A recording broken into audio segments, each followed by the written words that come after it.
Good evening, everyone. We begin by acknowledging that the Wiseman Art Museum is located on the traditional and contemporary land of the Dakota people. We aspire to honor and respect the Indigenous peoples, past, present, and future, by incorporating Indigenous knowledge in our work and establishing meaningful reciprocal relationships with the carriers of Indigenous knowledge and with communities. I'm Jamie Young, Director of Education at the Wiseman Art Museum. I am a white woman with long brown hair and brown framed glasses, a black shirt and a white sweater on. I'm in my office that has some desk materials next to me and a black and white painting behind me. Today's program features artists Liza Sylvestre, Christopher Robert Jones, Kristin Lantz, and Carmen Papalia. They are brought into conversation as part of the Wiseman Art Museum's Accessibility Initiative.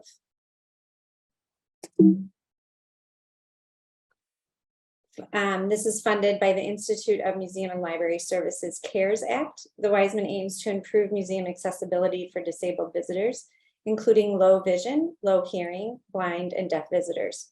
To learn more about the Wiseman's accessibility initiatives, visit wam.umn.edu. As we begin the program, I would like to thank the voters of Minnesota for supporting the operational budget of our museum through funds from the Minnesota State Arts Board. And thank you to the Wells Fargo Foundation Minnesota also for supporting our operational budget. Thank you to the IMLS CARES Act grant for supporting our accessibility programming. And I am grateful to my colleagues at the Wiseman Art Museum for helping to make this event happen this evening.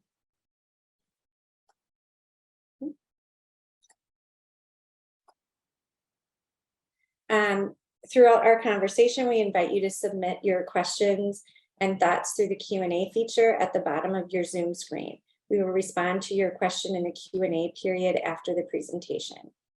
You may upvote the questions you're interested in by clicking the like button, and questions with more votes will rise to the top of the queue. We will be recording tonight's event and it will be posted to the Wiseman's YouTube channel. Live captioning is an option that you can select to have visible. To turn on live captioning, select Show Subtitles in the drop-down menu under the Live Transcription tab at the bottom of your Zoom screen. ASL interpretation will be provided throughout the program. And now I'm pleased to introduce our panelists for the evening. Lizal Sylvester, she/they is a multimedia artist whose work has been shown at venues internationally. Sylvester previously was an artist in residence at the Wiseman Art Museum and at the Center for Applied and Translational Sensory Science, CATS. Sylvester is currently Research Assistant Professor in the College of Fine and Applied Arts at the University of Illinois, Urbana-Champaign, where they co-founded the initiative Cripistemology and the Arts. Christopher Robert Jones, they/them, is an artist and writer based in Illinois. Their research revolves around the failure or malfunctioning of the body and how those experiences are situated at points of intersection between queer and cripastric discourses. They are currently Research Assistant Professor in the College of Fine and Applied Arts at the University of Illinois, Urbana-Champaign, where they co-founded the initiative Cripistemology and the Arts. Kristin Lantz, she/they, is an artist and curator whose work is concerned with the cultural implications of caregiving. Before becoming a mother, she was the program's coordinator at Gallery Gachet, a collectively run space in Vancouver's downtown east side that is dedicated to demystifying issues related to mental health and social marginalization. Kristin currently works with her partner, Carmen Papalia, as a collaborator and arts manager. Carmen Papalia, he/him, is a non-visual social practice artist with chronic and episodic pain.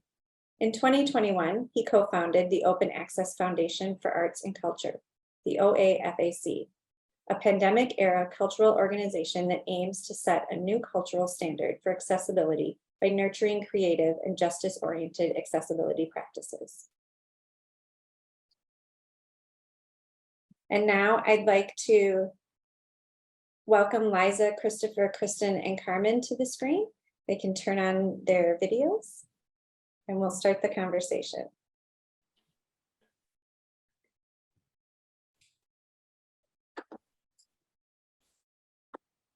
Thanks so much, Jamie. This is Liza speaking. I think I'm up on the screen now. Can everyone see me and hear me? Okay. I'm Liza Sylvestre. I'm sitting here in a Zoom box with Christopher Robert Jones next to me. I'm a white woman in my late 30s. I'm an artist and a research professor, as Jamie mentioned. And I'm sitting inside this Zoom box, which is coming to you from a computer in our living room in Champaign, Illinois, which is where we both live and teach at the University of Illinois, Urbana-Champaign. And I just want to say quickly to kind of get us started, thank you so much to Jamie Young for your introduction and also for your support in making this talk happen. I'm so excited to be here in conversation with Kristin and Carmen and Christopher. And the discussion we have tonight is really informed by the complexities of being in a partnership and parenting when there are multiple disabilities present, and how the presence of those disabilities informs how we work and communicate and parent. I know that I'm really excited to be talking to Kristin and Carmen, and that we have a lot in common and a lot to learn from each other. I thought we would kind of start us off before I pass this over to Carmen and Kristin by sharing something that Christopher and I have been thinking about recently, which is related to my specific disability, which is deafness. I grew up losing my hearing due to an autoimmune condition. And I, as a child growing up, was really isolated in a hearing family and didn't have autonomy over how I needed language to be. And grew up learning sign language, know sign language well, but never had anyone to share that language with, which, if you're thinking about the purpose of a language, makes that language pretty useless, right? And so when I became a parent 6 years ago, I actually recreated those same structures for myself through a real gesture of, I guess, ingrained ableism. And we've been thinking a lot lately about what it would be like for our family to switch over into using American Sign Language fully. The pandemic has radically changed my access needs, as it has to many people, and especially those with disabilities.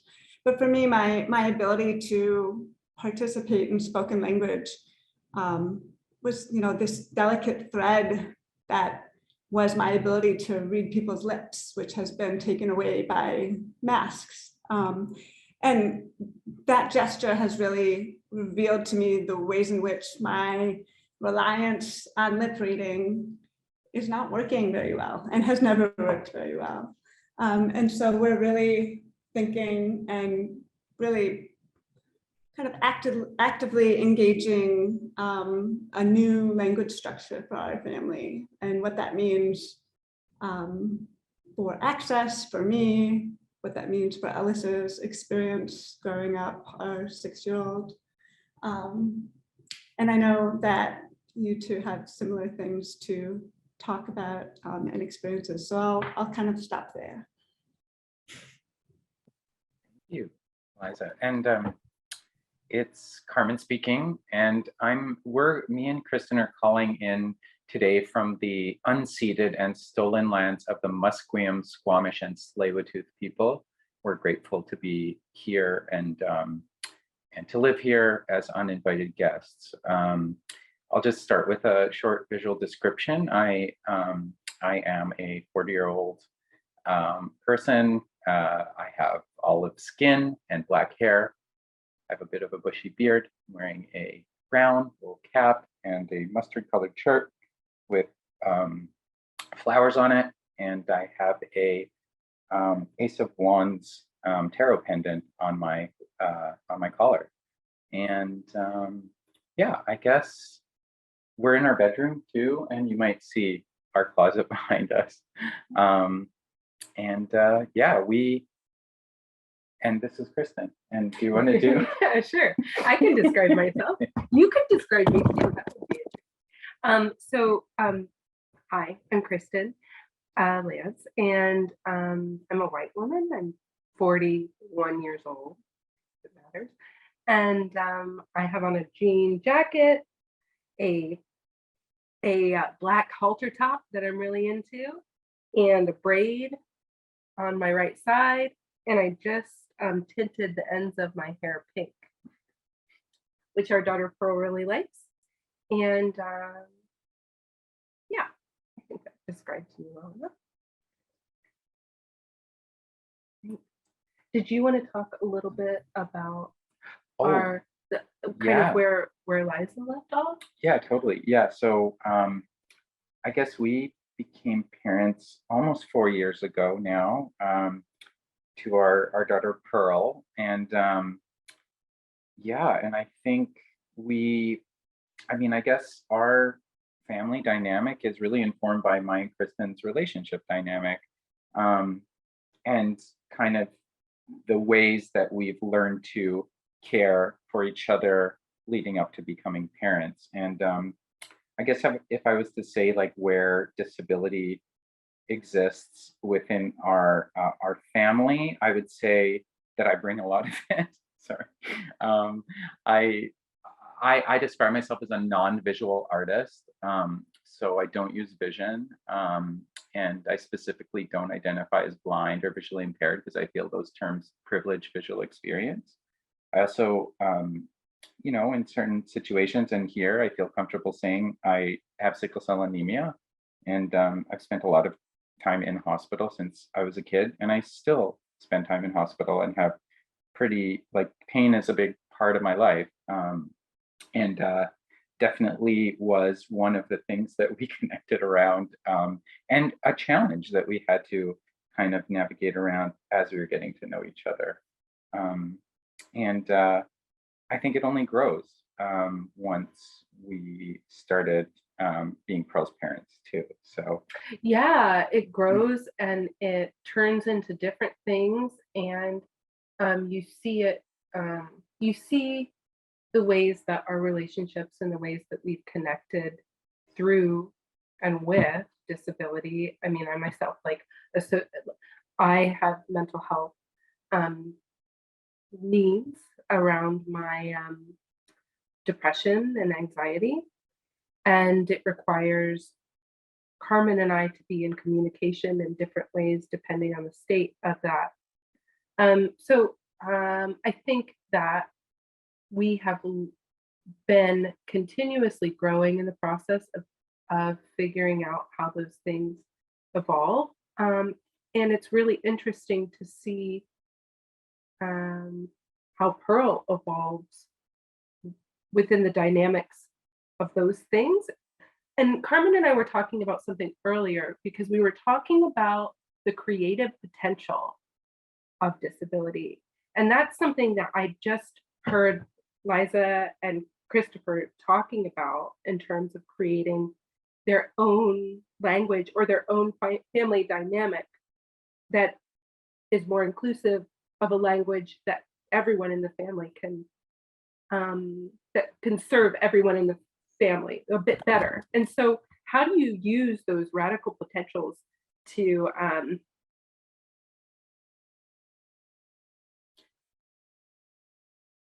move through the world, especially with a younger person who's like formulating all of these thoughts and ideas and has outside influence? And Carmen and I were just talking about, did you want to share?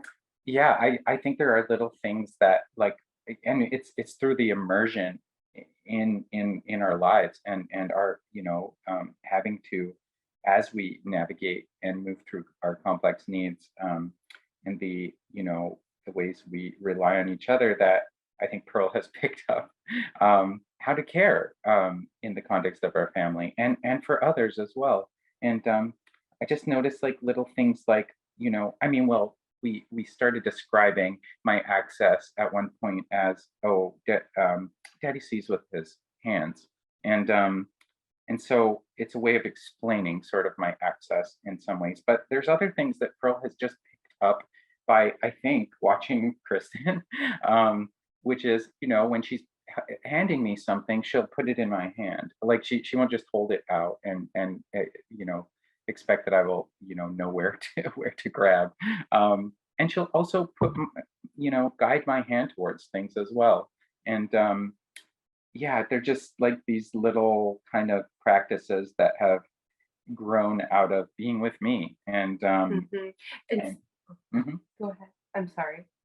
And I think there's still this potential for figuring things out that I see happening a lot too, especially as so our daughter Pearl is 3.5.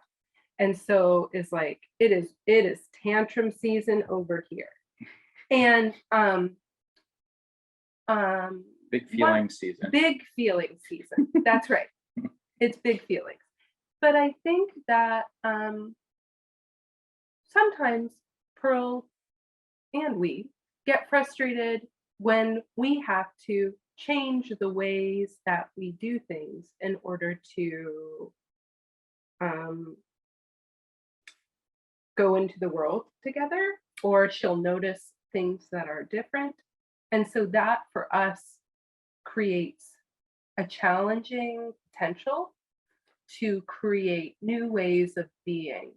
And I don't think that Carmen and I would necessarily go there or notice if Pearl doesn't notice or have big feelings about going to the playground as a family. And why can't mommy just run around with Pearl? Well, I don't want to just run around with Pearl because I don't want to exclude Dad from hanging out. So what do we do in those situations? Pearl, do you want to all go as a family? Or maybe we need to talk to Dad before we go do that, or let's see how we're all feeling. So it's a lot of processing. But it's happening in public too, and like it's it's like it's happening in the moment, and it's not the kind. Yeah, we are the outliers, the folks at the playground talking about what they want, how they want to be playing, and talking about what we're doing. Mhm. And before we do it a lot. And so yeah, that's something that we do and that we've learned how to do better because of Pearl, I think. Yeah, I guess that's a good intro to our life. Yeah, I guess our access and our family dynamic. Yeah. This is Liza speaking. Yeah, it's so fun getting a sense of Pearl through the two of you. I hope we get to meet her someday. I definitely want to give you Christopher, a chance to do a visual description. Oh yeah, Christopher. This is Christopher speaking. My pronouns are they, them. I'm a white person with short brown hair, circle-rimmed glasses, mustache, a dark blue t-shirt, and I'm wearing sort of black over-the-ear headphones. Yeah, so much of that I feel like resonates what you're both talking about with our experience of kind of being in the world, and that I guess I'm thinking of the ways that we communicate, and there's a certain openness to the dialogue between the three of us here in the house that I'm not sure exactly how to explain, other than there's sort of the sensitivities are raised. Like we're constantly in this mode of being sensitive to everyone else's needs. And then when I noticed that in such a stark kind of contrast to being in the world, or what it's like to be in the world, is like going to places like the playground, and that sensitivity becomes overwhelming in many ways. And that yeah, even maybe a separator at times, or I guess I noticed that with the kids anyway. And Ellis has been in kindergarten this year, which is really I guess the first year that they've actually been in school since the pandemic. But and then somebody in the chat was asking, same screen, Kristin, that's Kristin. Sorry, I shouldn't be reading the chat.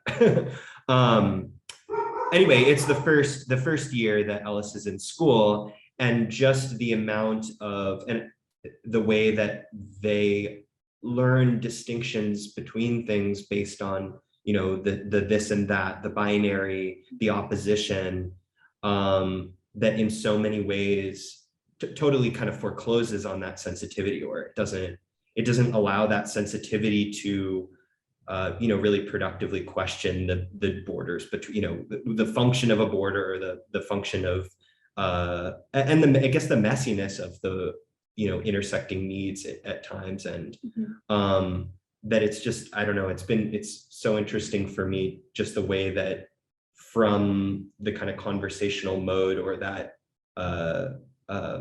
yeah, moving through the way that we are, you know, configuring access from moment to moment in our own house, then moving out into the world. And it can be such like a I don't know, stark contrast, I guess is what I'm saying. Yeah. But yeah, anyway.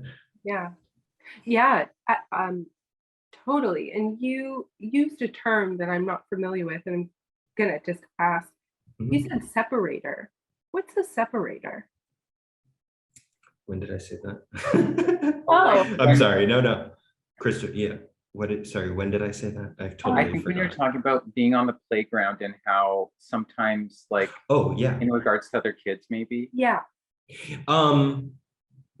Like, I noticed the way that I guess, and it's probably not nice of me to presume the way that the other children are kind of relating to each other, but there's a kind of a flow that they've sort of maybe dropped into the kind of the order of things. Yeah. And that there's a little bit of like this kind of clunky adjustment where they're, you know, maybe they're even more adept at falling into those hierarchies of, you know, those patterns or hierarchies, I guess, of I don't know, that we all absorb it when we're, you know, socialized in the traditional ways. Totally. Yeah. Anyway, sorry. Yeah. No, I'm relating. I think we're relating a lot to what you're saying. So when I hear different terms, I'm like, yes. Oh, totally. We were just talking about this before the conversation too, and how, like, with our like, just like an expansive, like, a concept of what bodies can do, or what the various kinds of people there are in the world, or you know, or ways to do things too. Yeah, ways to do things. So it's like, yeah, challenging ideas of normal. And I definitely feel like we, you know, Pearl's in this age of like questioning, asking so many questions. And Kristin was sharing that the other day. She was just like, and I think this has to just do with, she hasn't had exposure to certain ways of being. And she's like, kind of just like, you know, oh, that's silly. People can't eat with their feet, you know? And then Kristin was like, actually, you know, they can, and they can paint with their feet, and they can, you know, do all sorts of things with their feet. And that led to painting in the yard with our feet. And then getting completely naked and painting her whole body. So I mean, it turned into something very creative. But also, like, I think that the challenge can be to answer those questions in a way that may not be the norm. Especially when she comes into sorting through knowledge and rules and how things are work and how things are supposed to work. And There's, yeah, I think, yeah, with those norms, I think we don't minimize or reduce, or like we try to like give, pearl the details, like, we don't want to limit like the explanation of, X, topic or whatever, within reason. But yeah, like I guess, yeah, with the rules, we're flexible. Like I don't know. Sorry, I guess that line, that thread is, I'd like to pass it maybe back to you and see, Liza, if you have anything that that sparks for you, like around rules in the family, and how, like, I think we're very just open to various ways of being. So when Pearl's being like kind of creative, we'll say, we're cool with that. And yeah, I guess it just comes off. And I mean, we're also interested, we've worked in, Kristin and I mean, Kristin more so than myself was involved with this youth run space called the Purple Thistle Center in Vancouver a while back. And it was run by a youth collective. And you knew that you were taking up space there as an adult. You had to be invited in through like building trust with the youth collective. And yeah, it really taught me to, like, that I think a lot of the issues that kids deal with in ways that they're spoken down to by adults is some of the same stuff that I deal with as a disabled person, like around my own agency and autonomy, and yeah, dignity too. yeah. Yeah, this is Liza speaking, and I want to remind us to state our names before we're speaking, just to make sure we're thinking of the people in the audience as well. That was Carmen Papalia just finished speaking, and now this is Liza speaking. Yeah, it's so complicated. I feel like this bumps up against a lot of the conversations, oddly, that I'm having in institutional spaces right now, because the approach is like, often, do you demand access by essentially legally demanding access, or do you try to create sort of a system within a system that's not accessible, that incorporates access in some way?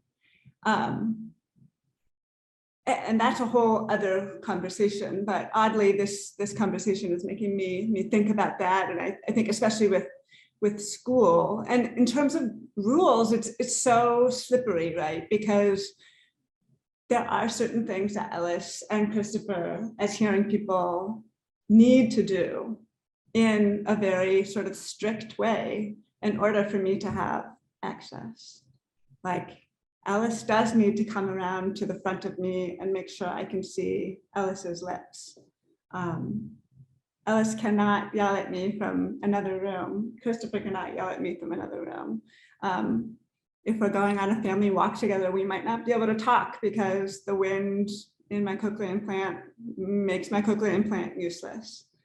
So I don't know, absolutely. I mean, and I think we're all saying the same thing here, but I'm also like, I guess newly, after kind of being burned by the institution this past couple of years, understanding the value of enforcing rules when it comes to access, and how sometimes, and I'm taking us in a different direction here, and we should bring it back to families because I think that's maybe more interesting, but how sometimes rule making is radical accessibility.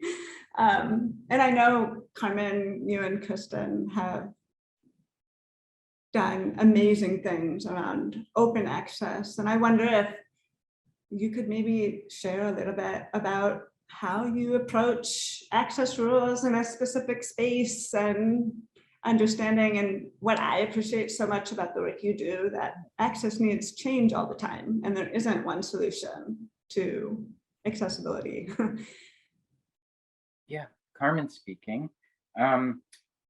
Yeah, so accessibility for me is an ongoing effort that is guided by the needs in the room at any given time. So I think like the better question, I mean, for one, I think of accessibility like via compliance with, law or policy as, I mean, the things that we have because of, legislation like the ADA as the ground floor. That's like what we need to show up and navigate the space. So I think more about how, like, can a space support disability culture?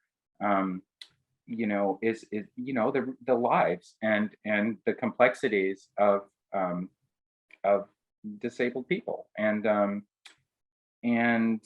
usually, yeah, it's hard to find a place that does, and on an ongoing basis. So I think, the places that I felt that can do that are more like scrappy kind of grassroots spaces that are dedicated to like disability justice, for example, or that are disability led. And like when you enter an institution like a museum, like there's hardly like another person like you there. So like it's definitely not a place that is oriented around the realities of a disabled body.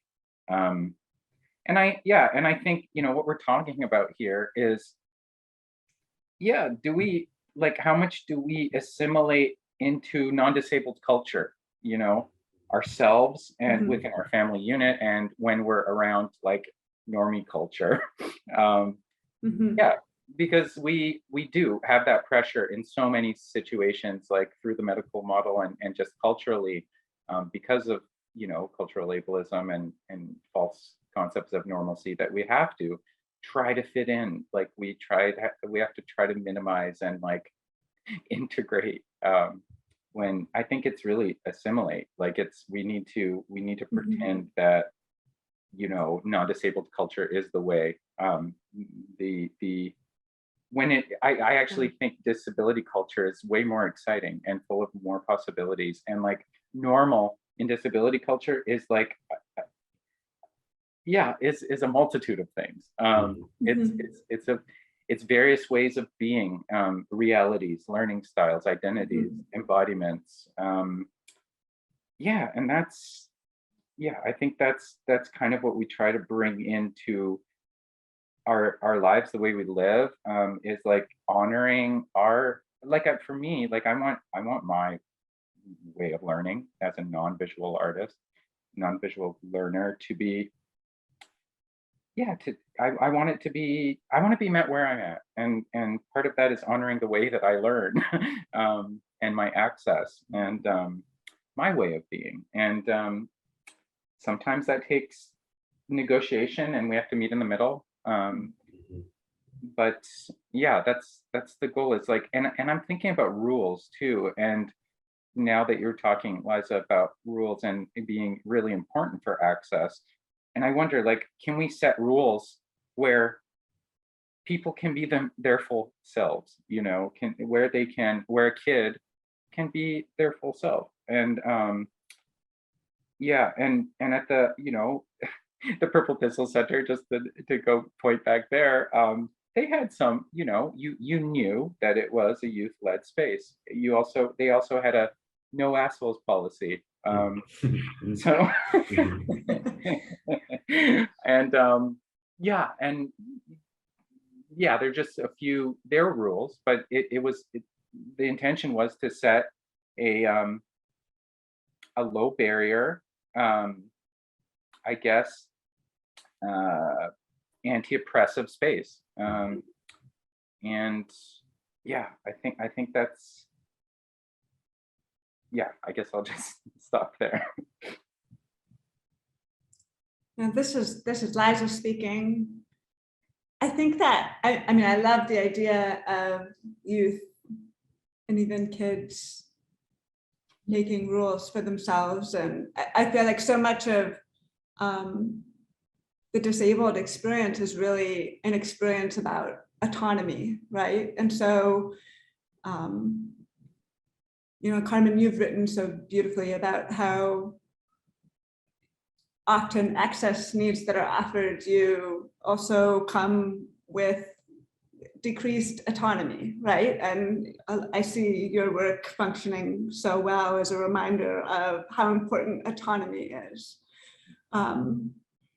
And so I think about that when it comes to kids, and especially with the way you both are speaking. And I think, especially as a disabled person, as a, you know, female presenting person in the world, it's really important for me to teach my child about autonomy through my own autonomy, which is a really difficult thing to navigate in situations, actually, in terms of demanding what I need. You'd think I'd have it figured out by 38, and I don't, and it's difficult. That, you know, ingrained ableism is really quite strong a lot of the time. And so then, you know, what becomes possible when people are truly autonomous over themselves, and making rules that allows that and supports that is something that sounds wonderful, but I could see it needing to exist outside of an institution in order to truly function. Yeah. I keep talking about institutions tonight, I'm sorry. This is Christopher speaking. It was reminding me of this, this thing made a big impression on me when I was an undergrad student, but hearing the artist Ryan Trecarton talking about identity as a series of agreements, like across time, from moment to moment, identity being a series of agreements from moment to moment, talking specifically about his work, but also about the ways that queer spaces are configured to allow for a fluidity and flexibility of identity in the way that they needed it to be, or they wanted to be. And I just end up thinking about that a lot, whether it's in terms of the idea of rules in relationship to parenting, or I guess what I mean is teaching in relationship to rules, and that flexibility or the ability to renew those agreements, like from moment to moment or across time, is so important and impossible to set up, I guess, or I felt like it's impossible to set up a space that was not based on extraction or manipulation, when there wasn't that sort of baked in, that ability to revisit and exist, I guess, primarily in that sort of a flexibility. I guess I'm specifically thinking about the classroom, since we're talking about institutions, but how does that translate? This is Liza speaking. I mean, the same environment that we really so carefully craft through our professional lives and our artwork, how does that translate to family? This is Christopher speaking. Well, I'm just thinking maybe for some reason the example in my head was like, that kind of endless, like, why that the kid will endlessly kind of ask why when you're laying down some kind of, I don't know, just any statement, really, any statement forever. And that you know, it's really a pleasure in many ways to attempt to try to unpack the why of any of it, but that also, you know, I guess I think about if they're asking why about something that a subject, for instance, that maybe I've deemed as like is maybe an inappropriate for the age level, or the subject matter is too heavy or too complicated for them to maybe fully comprehend, and it might, anyway, whatever, doing some damage assessment of that, instead of just saying, I don't know, maybe like a sweeping just because, or like shutting it down. Instead, it feels like important to renew that agreement in that moment. Like, I'm not going to explain this to you. Like, we have to trust each other that I will, or we will revisit this when appropriate. And that this is like, I guess you can explain around that, like that I'm trying to make this decision for us out of care or consideration for the both of us. And it's not about a power differential, and denying that, even though we're stepping into the mud of that power, even though I'm, yeah, it's, even though it's uneven, like trying to, anyway. Yeah, this is Kristin speaking. Absolutely. As we were talking about that, Christopher, I was thinking, and as you were talking about it, I was thinking about how perception shifts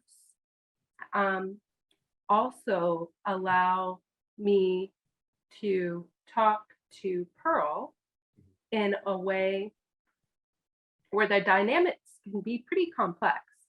It'll be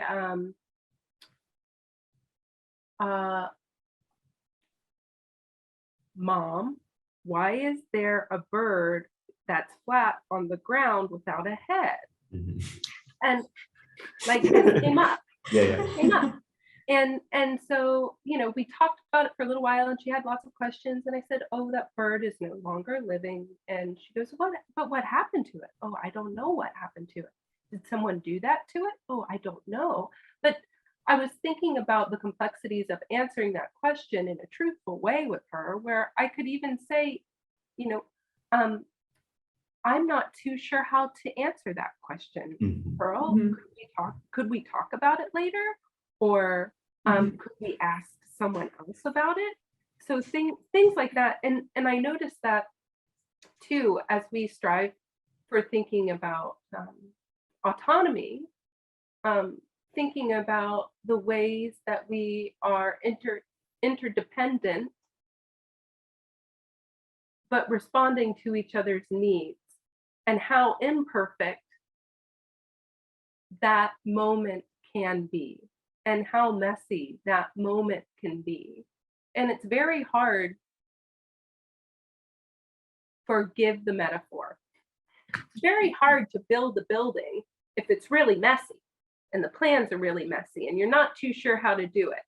And I think that we can lose something when we try to recreate a perfect, accessible moment, because we're thinking about, this is something that I'm thinking about in my own life, is that the mess is okay.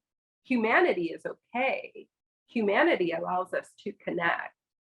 And when we start to take out those, or try to recreate that moment, it's very hard to get back to. It's because it's not perfect.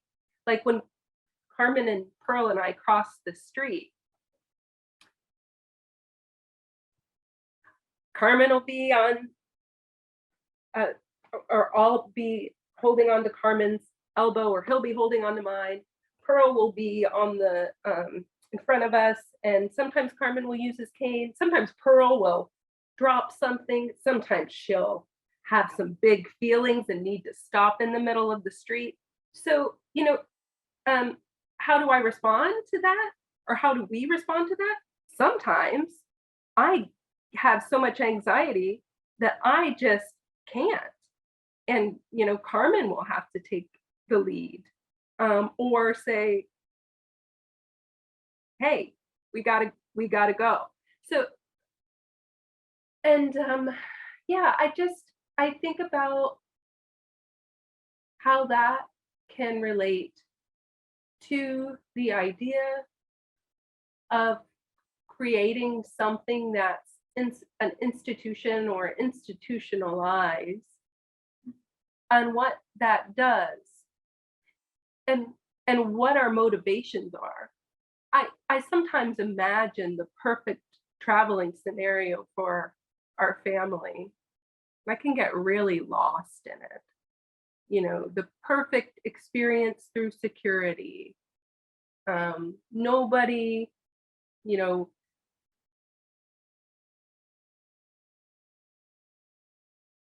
nobody giving, Carmen a hard time or asking him inappropriate questions about his access needs, which makes me go, "Urgh." But, like, when can it be that? When can it be that moment? And I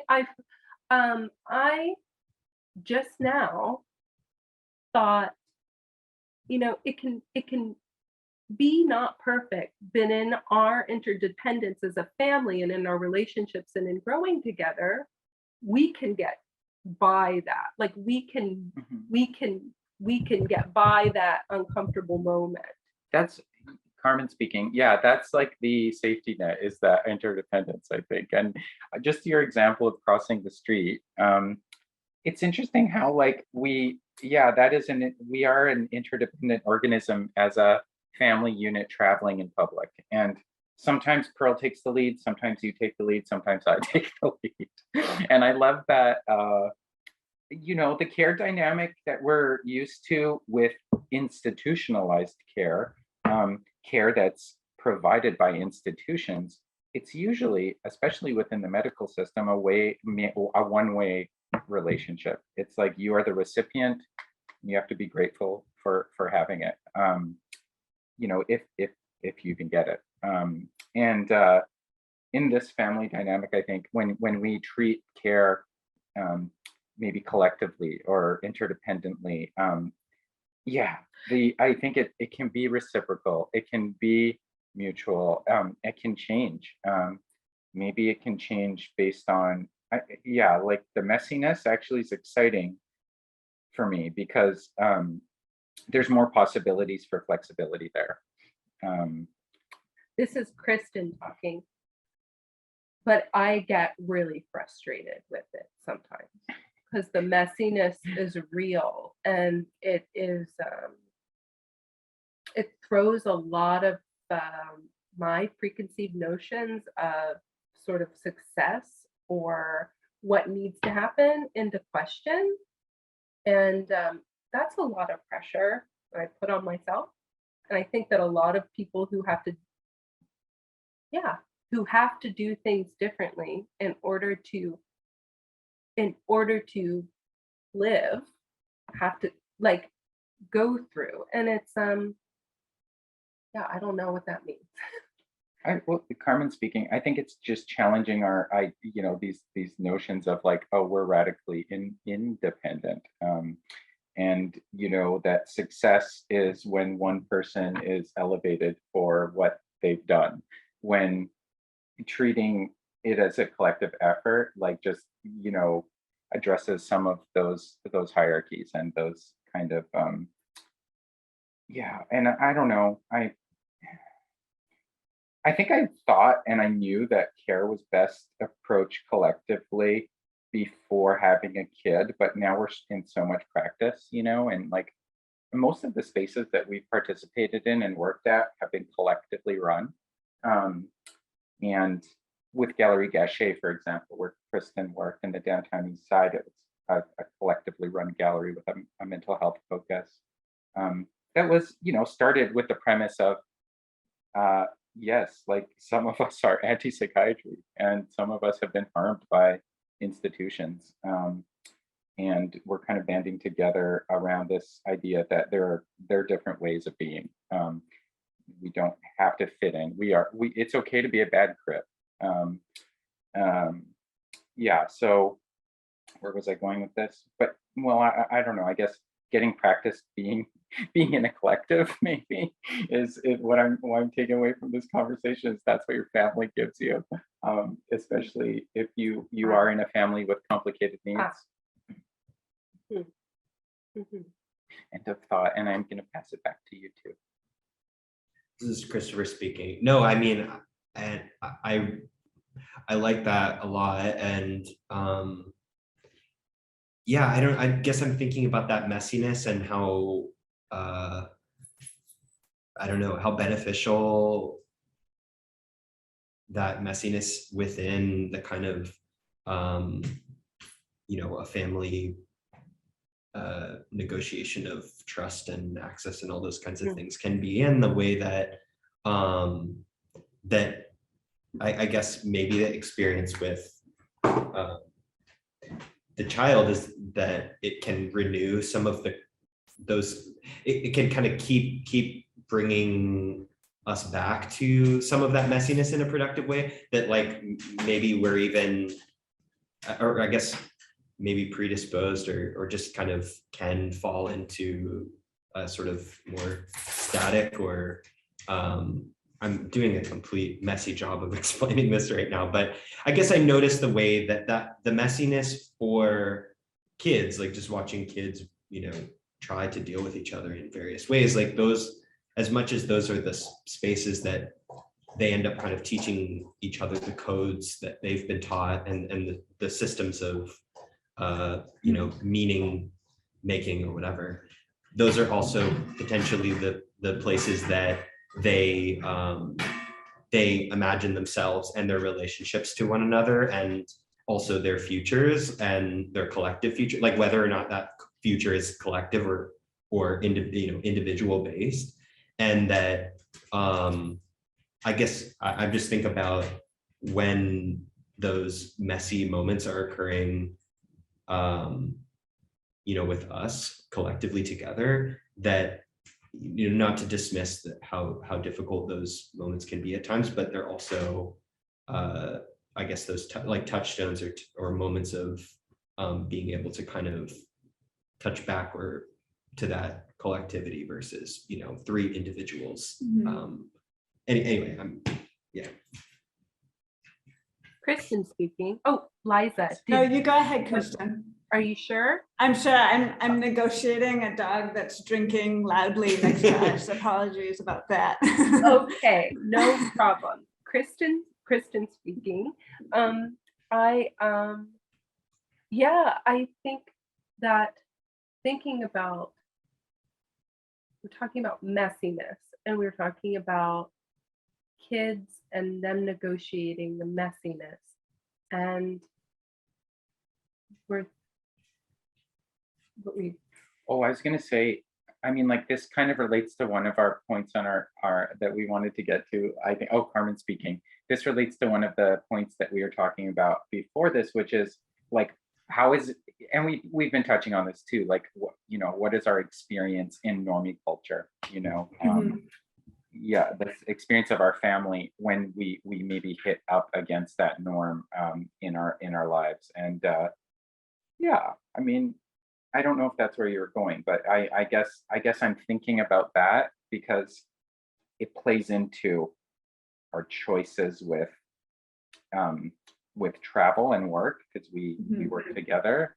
Our choices around where we want Pearl to learn when she starts going to preschool and kindergarten. Just at the playground again, I just think I'm aware a lot about the fact that I move through the world differently on a daily basis, but as a family, I think we do as well. And yes, Kristin speaking. That was the point. That was something that I wanted to remember. That one of the things that I have worked through in my mental health, but also just like my life and becoming like, or whatever, life learning lessons and all these things, is that I personally, this is me taking responsibility, I personally hold a lot of like ableist notions and fantasies about what I think because of the way I grew up. And like, so there's a lot of like unlearning to be done as I'm learning a lot of new things. And I'm doing it out of I would say I'm doing it out of necessity to have richer and better relationships with my husband and with my daughter, because I love them, but also because I'm around them all the time. You're forced to. So if I'm gonna get mad every time this thing happens, like, is that really what I want? I don't want to continue to have this. I mean, you do, but I don't want to continue to have the same argument over and over and over again. We do, but you know, we try to figure out ways to be. Carmen speaking very quickly. Like, I remember when we were talking before this conversation, Liza and Christopher, we were talking about how, like, are we like, I mean, it's weird to think, but like it becomes more and more apparent, like when, I mean, maybe this is our playground, but like, are we the wokest parents at the playground? Or, I mean, sometimes with the bad crypt thing, like I feel like I've been a uncompliant patient, someone who just didn't fit in within the medical system, and my kind of the failures that I've experienced there. And sometimes it feels great to disrupt actually, and to be like, oh yeah, like we've come to a point in our family where we're okay taking up space. And I think there's some power there. I think I like that, being a disruptor sometimes in ways that, you know, where we can maybe challenge like people around us to think differently. And I mean, I get about learning, about ways of being, and you know, not that I want to be like a lesson all the time for other people, but I guess I learned that too, just seeing a bunch of deschoolers at the Thistle, or like, and how, yeah, that learning community operated. Yeah, and there's definitely a lot of unlearning that happens before you can actually be a supportive,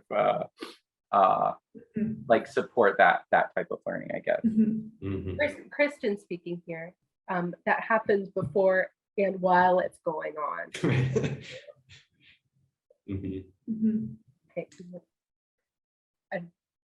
Okay. Sorry, we've been talking, Carmen speaking, we've been talking a lot, so we wanted to pass it back to you. No, this is Liza speaking. I love it when you two talk. You have so much to offer and say on this subject. So thank you for talking. And I see Jamie turned Jamie's camera back on. So Jamie, do you wanna? Hi, yes, this is Jamie speaking. We've got some questions that have been coming in, and you're sort of touching on some of them, but I'd like to sort of clarify them and get a little bit more of a response from you all. One of the questions is, I'm curious about how access can be truly embraced by institutions.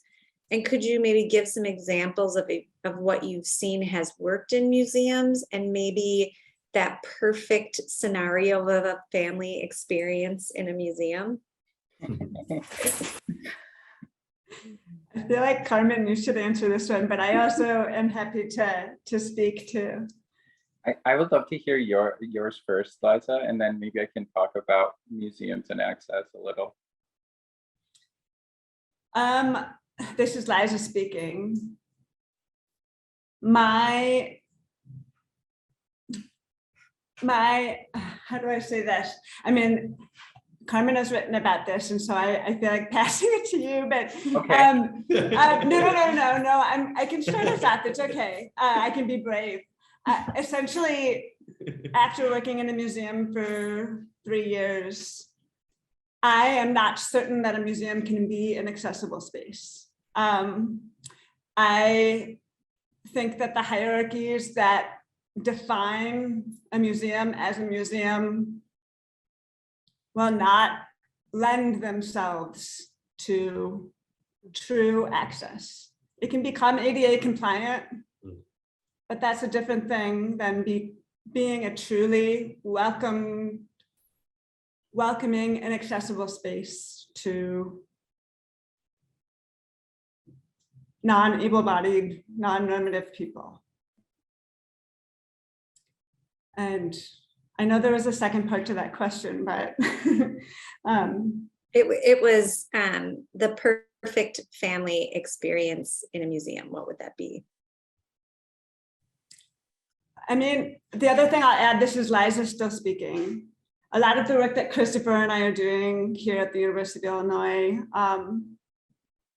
is around really dismantling the way art is taught and disseminated, because art is inherently ableist.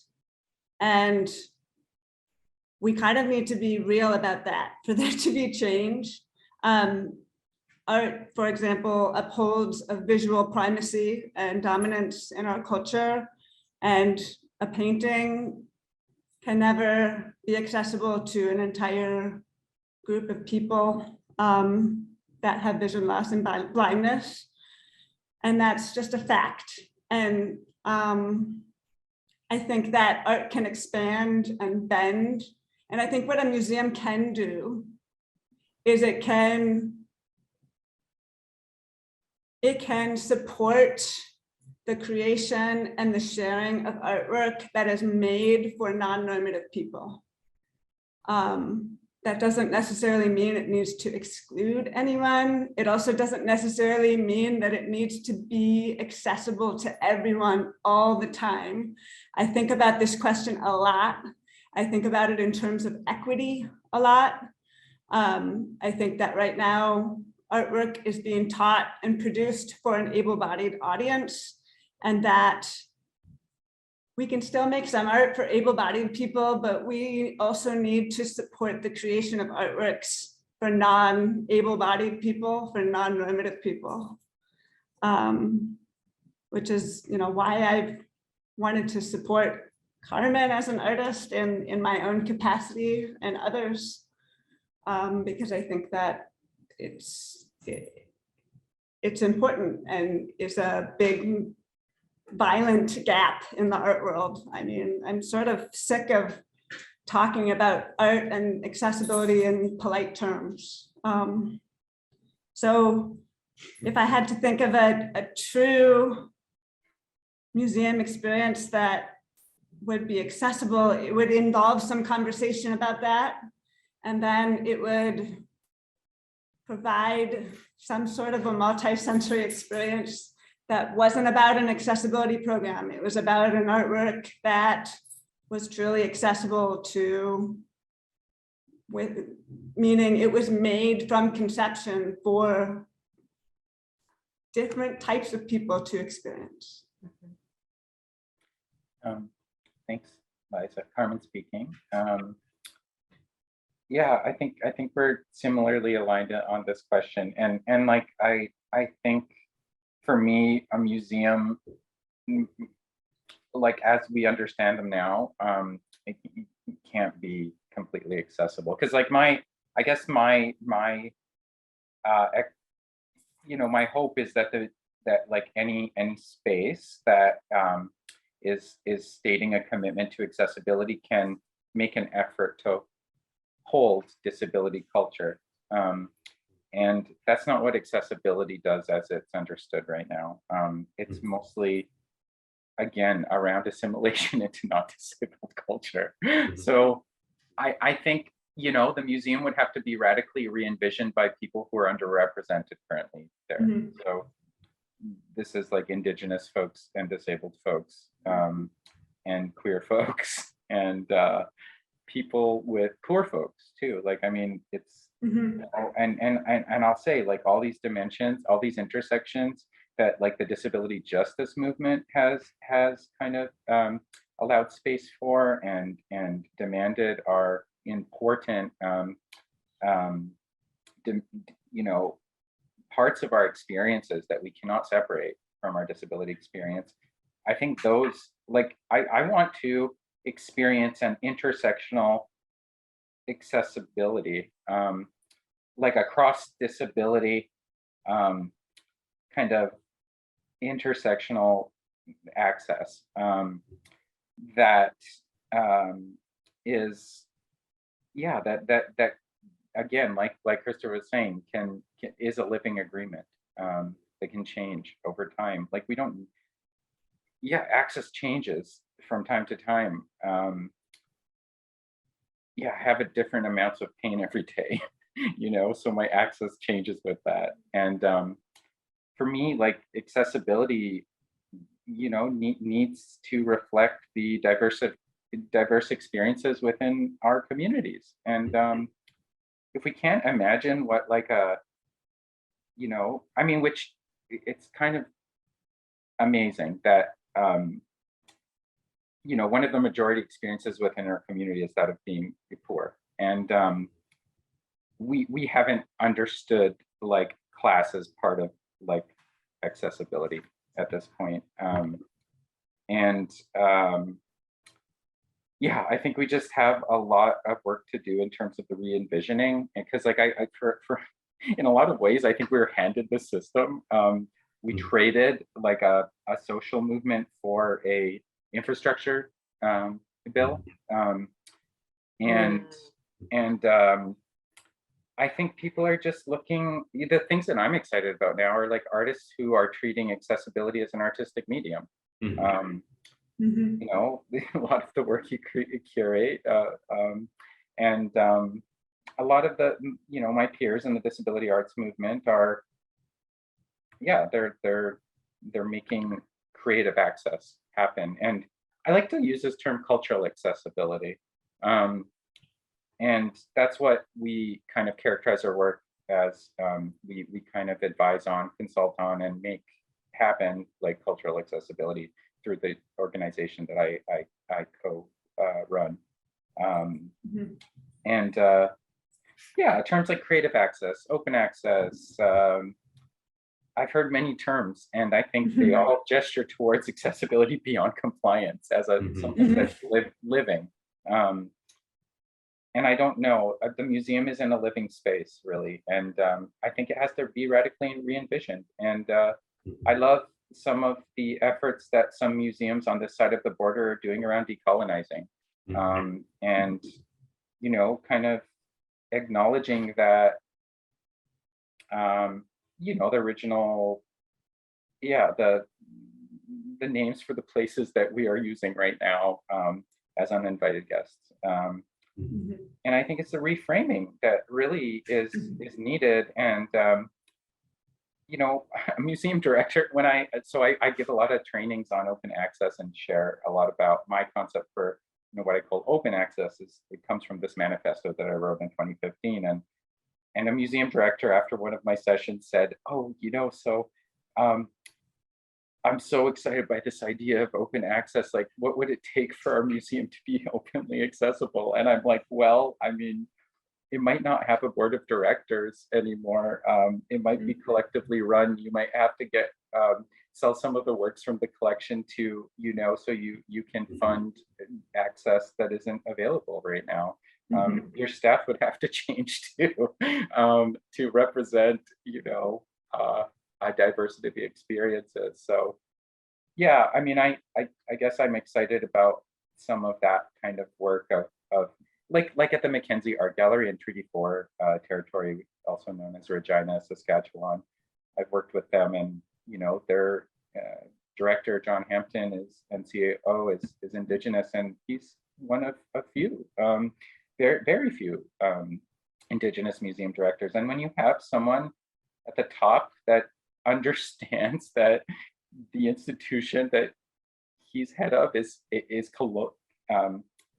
colonial enterprise, or at least carries that tradition and history that needs to be challenged on an ongoing basis, because these forms of oppression are embedded in our culture. It changes what that museum will become. I think. I hope. You know, it's yeah.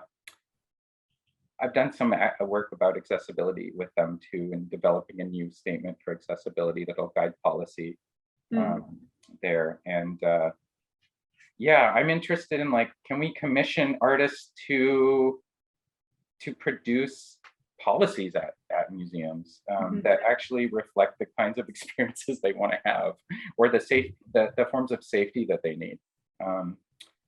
Yeah, and I'll leave it there. Kristin speaking here, and I just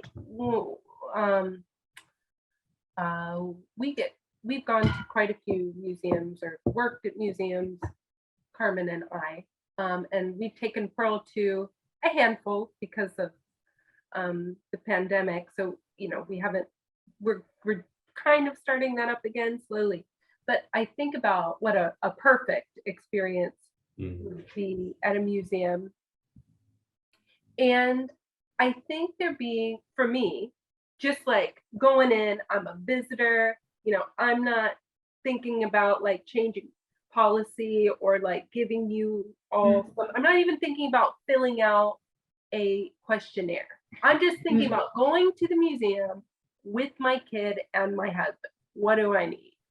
And I think a big thing that helps is like having a person that you know you can go to, whether it's somebody that was nice to you at the front entrance or something, or someone designated. But I don't want to have to go through this whole process of signing up. I want it to be a little bit easier. And I just want the idea of the perfect day at the museum not to even be there. I want someone to understand that I'm not going to have a perfect day at the museum. That parts of it are not going to be fun. When Yeah. when we have to go up the escalator together and like I've tripped Carmen and Pearl's running out, like it's not going to be perfect. But when I need a bathroom, that, you know, I mean, there are something when I need a bathroom, like, can I ask the security guard where the bathroom is so that my husband and I can go into the bathroom together? Things like that make a difference. Carmen speaking, like, what about security? I mean, security, let's rethink security and or get rid of it. Yeah. I think Kristin speaking, being like in the space and with other people and expecting things not to go perfectly does help.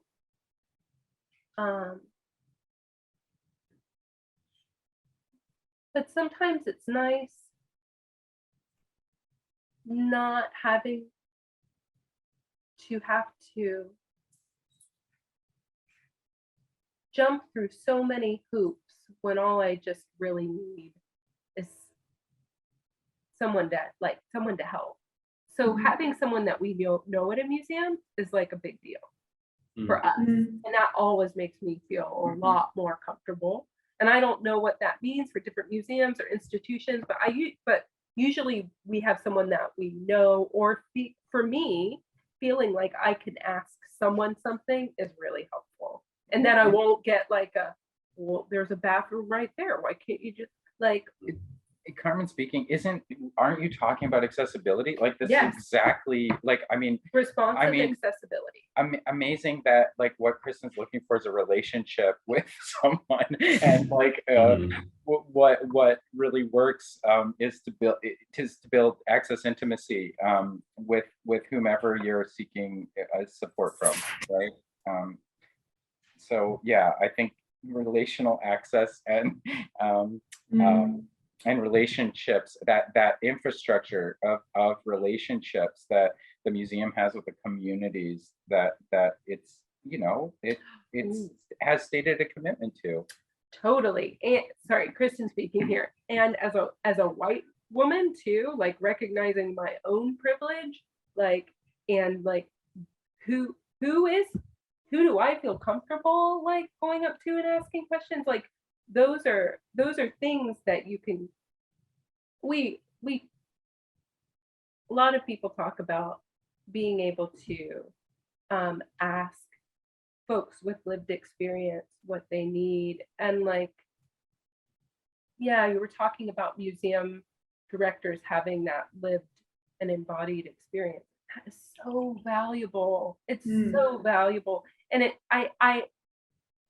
cuts out the guesswork. I mean, of like, oh, like what should we provide a community that we don't even know? Like, oh, maybe we'll just like, you know, offer ASL, and oh, we'll be surprised when nobody shows up, because why would they? Because they can't expect it all the time to be available. So yeah, okay.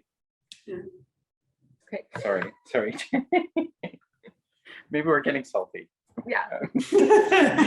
This is Jamie speaking. No, this is great.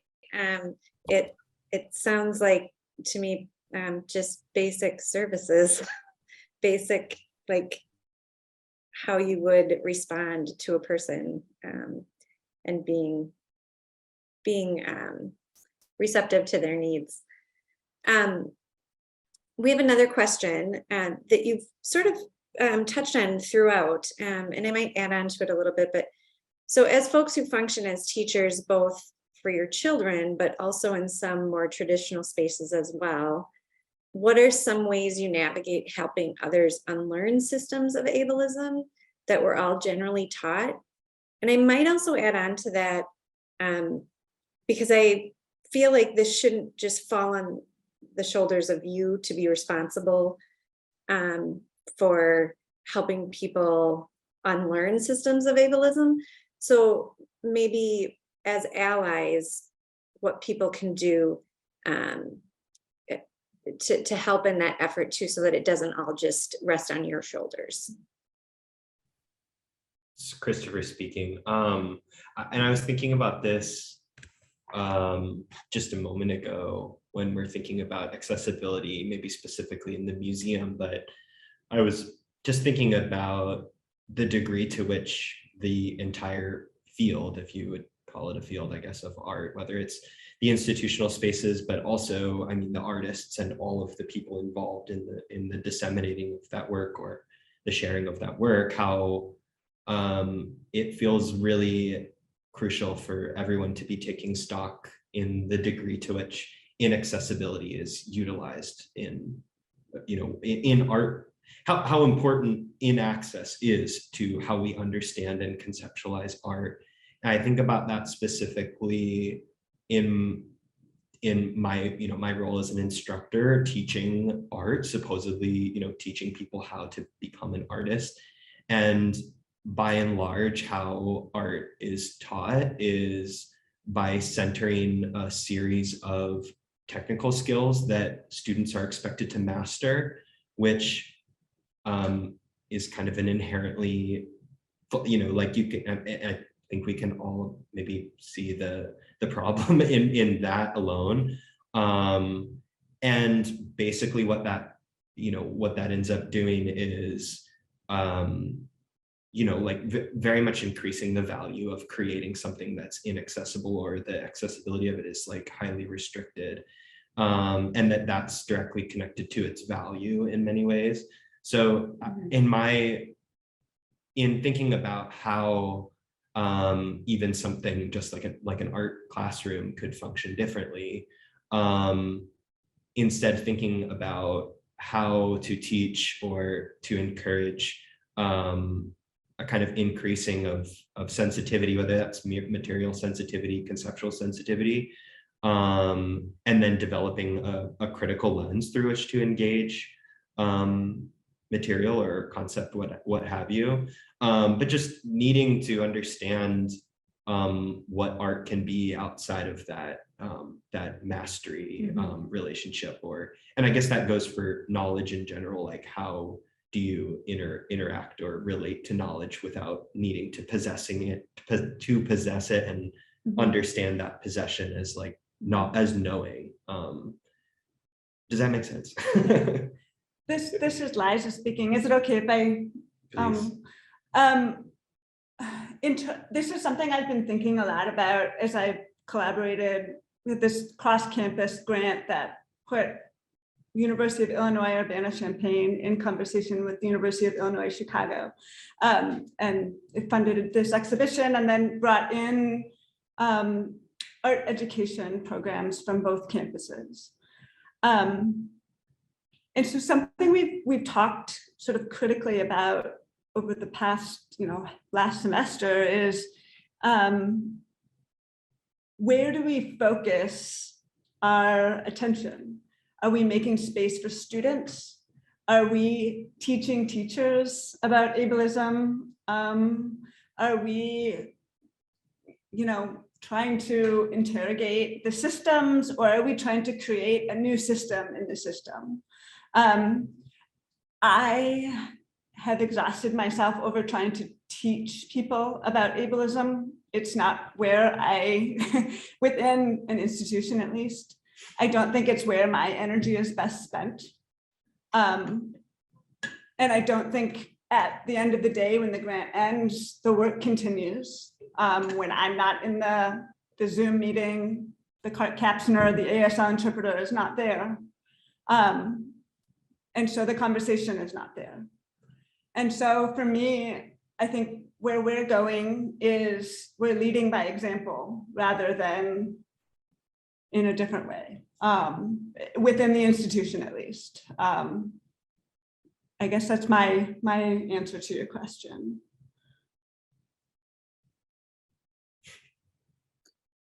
Oh, Carmen, you're this is Liza, you're muted.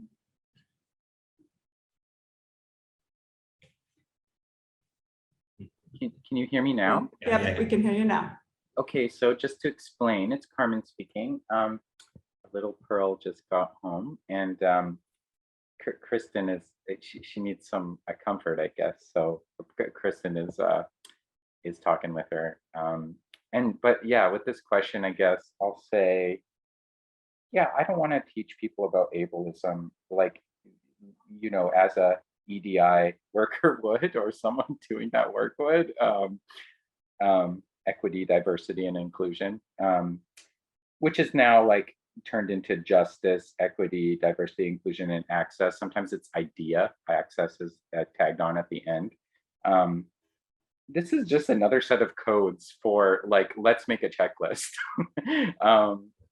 And I don't think, I mean, it's not that those like thinking about representation and inclusion, these things are you know, not helpful and a good effort.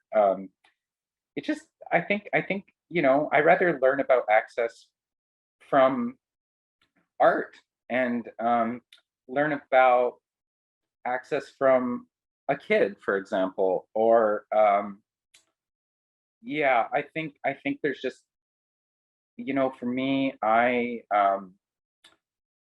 guess I get to this conversation about why this is relevant for us by talking about accessibility as like something that, I mean, we all need care. We all rely on each other. We're all interdependent. We don't acknowledge it really, our interdependencies. But if we did, and we understood that, you know, care is best approached collectively, then, you know, we wouldn't think of ourselves as so different as the folks that we're thinking that we need to serve or reach out to.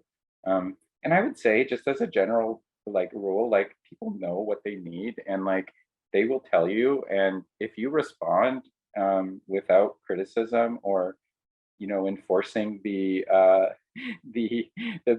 boundaries or barriers of the institution, you know, it's likely to land somewhere that works, is workable.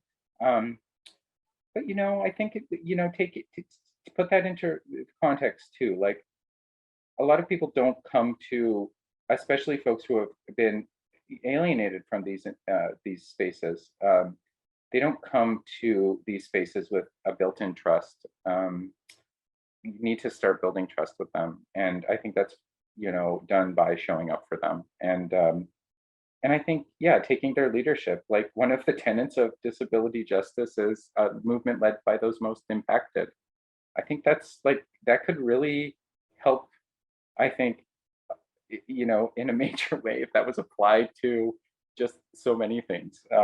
If we had institutions that were led by the most impacted, if we had, yeah, I don't know, more and more, I think disability justice as a framework is like, needs to be the new standard through which we look at accessibility, because it is intersectional. It is centering queer, BIPOC disability experiences. And I think that's a good start. Let's center queer BIPOC disability experiences and see how the world has to shift around that centering. I think that's a great way. This is Jamie speaking. I think that's a great way, Carmen, to end this whole conversation. We are just about at time here. So I would like to thank Liza, Christopher, Kristin, and Carmen, and thank all the audience today for joining us. Just looking at, I'm not sure if this is showing up right. Everyone will be sent a survey after this event. And we would really appreciate it if you would fill it out, as it helps us design programming and